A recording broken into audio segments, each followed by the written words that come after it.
কোটা আন্দোলন ঘিরে সহিংসতায় নিহতদের স্মরণে মঙ্গলবার সারা দেশে রাষ্ট্রীয় শোক পালনের সিদ্ধান্ত হয়।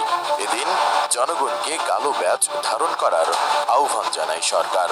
শোক পালনের অংশ হিসেবে মসজিদে দোয়া মাহফিল এবং মন্দির গির্জা প্যাগোডায় বিশেষ প্রার্থনা করার কথা জানান মন্ত্রী পরিষদ সচিব মোহাম্মদ মাহবুব হোসেন। তবে সরকার ঘোষিত রাষ্ট্রীয় শোক প্রত্যাখ্যান করে নতুন কর্মসূচি ঘোষণা করেছে বৈষম্য বিরোধী ছাত্র আন্দোলন।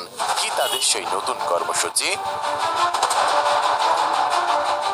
নতুন কর্মসূচি অনুযায়ী মঙ্গলবার 9 দফা দাবি আদায়ে একক বা ঐক্যবদ্ধভাবে লাল কাপড় মুখে ও চোখে বেঁধে ছবি তুলে প্রতিবাদ জানাচ্ছেন তারা।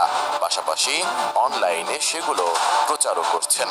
এর আগে 29 জুলাই রাতে এক বিজ্ঞপ্তিতে এ কর্মসূচির কথা জানান বৈষম্য বিরোধী ছাত্র আন্দোলনের অন্যতম সমন্বয়ক মোহাম্মদ মাহিন সরকার।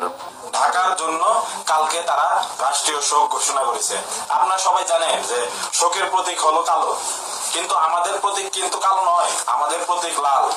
লাল দ্বারা আমরা আমাদের শহীদ ভাইদেরকে স্মরণ করব, কিন্তু তাদের রক্ত যে আমাদের শক্তি যোগাচ্ছে, তাদের রক্ত যে আমাদের অধিকার আদায়ের প্রেরণা, আমরা সেটি সরকারকে স্পষ্টভাবে বুঝিয়ে দিতে চাই। বিজ্ঞপ্তিতে বলা হয়, তাদের আহ্বানে সাড়া দিয়ে ঢাকা, চট্টগ্রাম, নারায়ণগঞ্জ, সিলেট, নোয়াখালী, রাজশাহী, বরিশাল, খুলনা, যশোর, ঠাকুরগাঁও সহ দেশব্যাপী সোমবার যারা কর্মসূচি সফল করেছেন তাদের সবাইকে ধন্যবাদ জানানো হয়।